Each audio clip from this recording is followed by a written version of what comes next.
Muslims, like Christians and Jews, consider themselves spiritual descendants of Abraham. 1.5 billion people in this world are Muslims.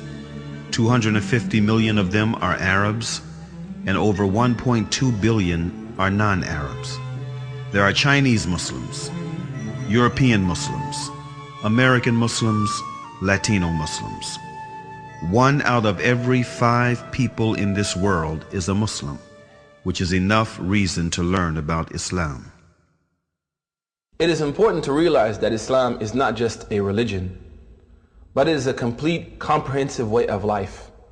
It's not something that we only do on Fridays, but it carries over into our workplace, our families, our communities, and our friends.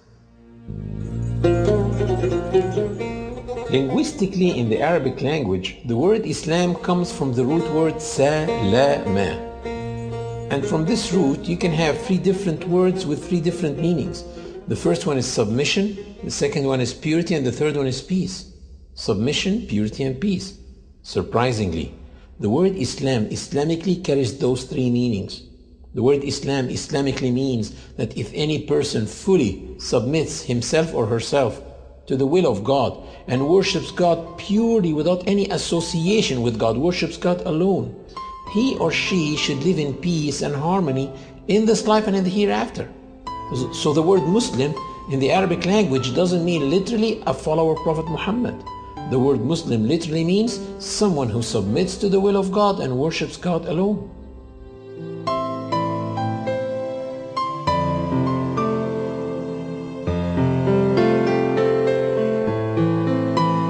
Muslims feel they are in harmony with the universe because the Quran mentioned several times that everything around them is submitting to the law of God and worshiping Him, while they are also worshiping and submitting to God. Do you not see that Allah is the one who is praised by all those who are in the heavens and in the earth? The very birds praise Him as they wing their flight. Each one knows its prayers and how to praise Him, and Allah has full knowledge of all their actions. The Quran stresses on the point of living in a worshiping universe, wherein every single being worships God in its own way, which may not be comprehended by man.